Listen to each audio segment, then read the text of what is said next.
எனக்கு நான் மீண்டும் மீண்டும் சொல்கிறேன், TTV is a very intelligent politician. அவர் பண்ணதிலே பெரிய ஸ்லிப்பு இதை தான் ஃப்ராய்டியன் ஸ்லிப்புன்னு சொல்லுவாங்க.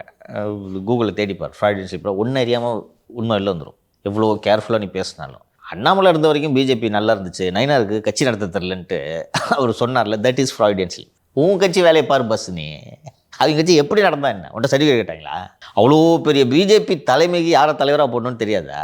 அப்போது இதான் ஃப்ராய்டியன் ஸ்லிப். அவர் அறியாமல் யார் சொல்லி கொடுத்தாங்களோ அவர் பேரை சொல்லிட்டார். ஆனால் டிடிவி தினகரன் சொல்கிறார் சார், தாவேக தலைமையில் ஒரு கூட்டணி அமைச்சுன்னா என்டிஏ 3வது இடத்துக்கு தள்ளப்படும் சொல்லுச்சு. அது போன வாரம், நான் சொல்கிறது இந்த வாரம். 2 நாளைக்கு முன்னாடி நினைக்கிறேன். அப்படி தான்ப்பா. ஏன்ப்பா நான் உன்ட்ட எப்போ சொன்னேன், எலெக்ஷன் ஆரம்பிக்கும் போது மணிக்கு மாறுதல்கள் நடக்கும், டிசைனாக குட்டிக்காரன் அடிப்பாங்க நான் சொன்னேன்னா. இந்த விருந்து வந்து நைட் நடந்திருக்கு, அதான் விருந்து அப்புறமா நடந்திருக்கு.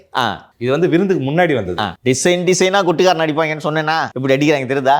இன்னும் ஒரு 2 நாள் போயிட்டு வந்த உடனே மோடிஜியை போல ஒரு சிறந்த ஆளுமையை இந்தியா பார்த்தது இல்லை. சரி, அப்படி என்னதான் சொல்லி திரு அண்ணாமலை அவர்கள் சமாதானப்படுத்தியிருப்பாரு? அண்ணே 2 பேரும் ஜெயிலுக்கு போயிட்டு வந்தேன், சொன்ன கேட்டுக்கண்ணே, புரிஞ்சுக்கண்ணே, நீயாவது ஏற்கனவே போயிட்டு வந்துட்டேனே, நான் ஐபிஎஸ் அதிகாரிண்ணே, அசிங்கமாக இருக்குண்ணே, இவ்வளோதான்.